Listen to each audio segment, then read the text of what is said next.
Welcome to Valencia and the Circuit Ricardo Tormo. Now this is a track and a country that we are all too familiar with as a testing venue, but has never hosted a Formula E race. This weekend, it'll host two.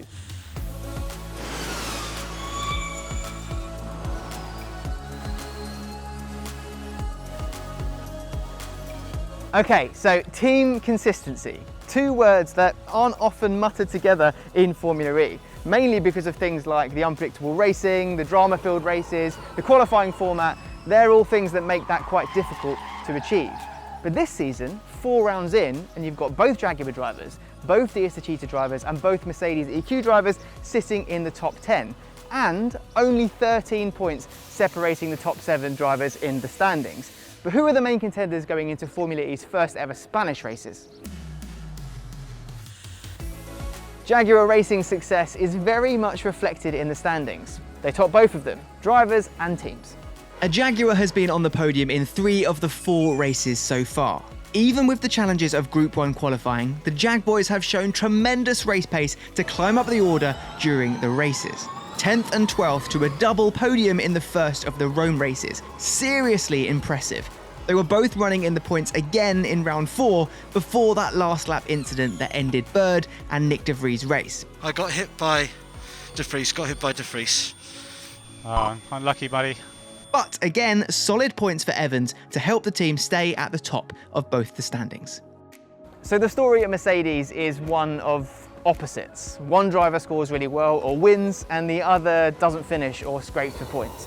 But both of them, when winning, have done so very convincingly, pulling away from the rest of the pack and managing their races excellently. If they both start firing on all cylinders, this is a dangerous duo for the rest of the grid. Valencia will be the first time we see them in the same qualifying group for a direct comparison this season. And if they can put in good laps, we could see the potential for a great team strategy and a big points haul. Off the back of his redemptive win in Rome, Stoffel Vandoorne will certainly have the confidence needed for the job, and his teammate Nick De Vries has acquired the taste of victory once this season, and he'll be hungry for it again. But he will have his work cut out, because in the first of the Valencia races, he has a 5-place grid penalty to serve, given after that last lap incident in Rome. Now, we haven't been talking too much about the BMWs so far this season, mainly because they've had a bit of a rough start with 4 DNFs between the 2 drivers. But Maximilian Günther, 2-time race winner, scored some well-earned points in Rome, including a 5th place in round 4. Using our only reference of Formula E in Valencia, testing, the BMWs have always done well, topping the timings in the last 2 visits, Günther most recently. Now the proven race winner has shaken off the disappointment of the first 2 races of the season and got some points to his name. Will we see that testing pace transfer to race pace? Teammate Jake Dennis has had a troubling start to life in Formula E with no points so far and the 2 DNFs, but BMW's pace on this circuit, on top of his 10-place charge up the order in Rome, might just be what he needs to show what he can offer and score points. There are a few other drivers worth keeping an eye on this weekend. Well, we say a few.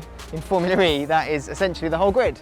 Robin Frein separates the Jaguar and Mercedes pairings in the standings, a pole position and podium in round 2 and just missing out on a podium in round 3. The Envision Virgin Racing package looks solid, with Nick Cassidy's maiden pole position in round 4 backing up that statement. More success is for sure on the cards for this British team. Oliver Rowland has shown real tenacity to move up the field, perhaps a little too much at times. Are you f***ing real, man? If he can pull it all together and avoid the incidents and the penalties, Valencia could be a good weekend for him and Nissan Edams. The same goes for teammate and former champion Sebastian Buemi. René Rast, the 3-time and reigning DTM champion, was quick off the mark to life in Formula E in Berlin last season, and is looking just as competitive this season. He made up a load of places in Rome and was unlucky not to leave with more points to show for it.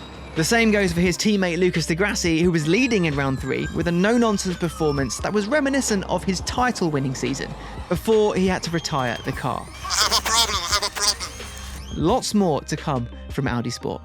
Eduardo Mortara has 1 podium and 1 4th-place finish to his name, the Mercedes powertrain of the Rocket Venturi seemingly serving him and rookie teammate Norman Nato very well, giving them the opportunity to show their talents. Pascal Wehrlein, the consistent point scorer, secured his first podium in Rome.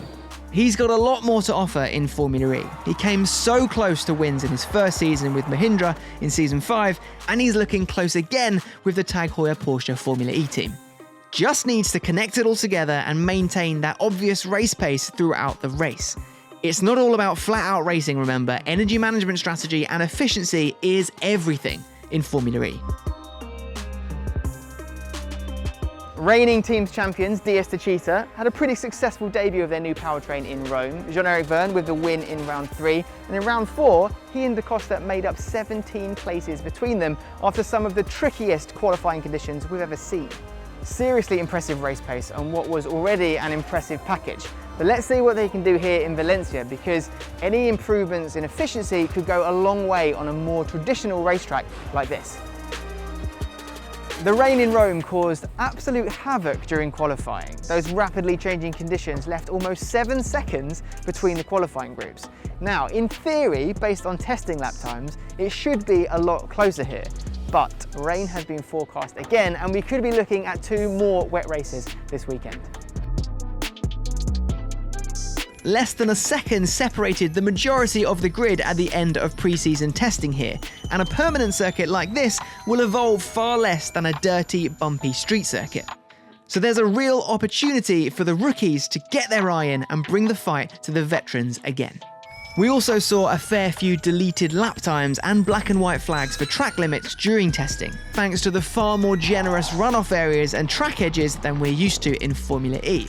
So it'll be really interesting to see if and how track limits are enforced during quali and the races. In Formula E, track limits are usually a wall and the end of your race, but there's much more room for interpretation here, and any penalties in a grid as close as this could easily destroy any chance of scoring points. This is a circuit that is used far more often for 2 wheels than it is for 4 wheels, and because of that you get elements like low curbs and gravel traps that offer, let's say, a far more forgiving experience to the drivers. The teams have a lot of data about this circuit, the main story being that with the pit straight as it was for testing, the need for additional energy saving is much higher. So to combat that, they've made some changes to the layout. What we have now is a 3.37 kilometer circuit, which for the first half of the lap is identical to testing, but with the addition of a 3-corner section at turns 8, 9 and 10, plus a chicane about a quarter of the way down the start-finish straight, with the idea being to enhance the energy management factor.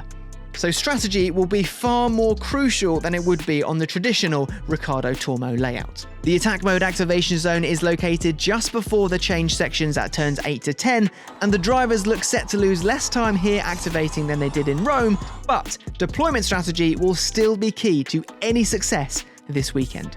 This is for sure going to be a very interesting one to watch. I, for one, I'm very excited about what sort of racing this track will offer up. And come the end of this weekend, we'll be 6 races into the season. Who do you think will be leading the championship? Get your predictions in the comments, play Predictor on the Formula E website and app, and head over to FIAFormulaE.com/watch to find out where you can watch the race.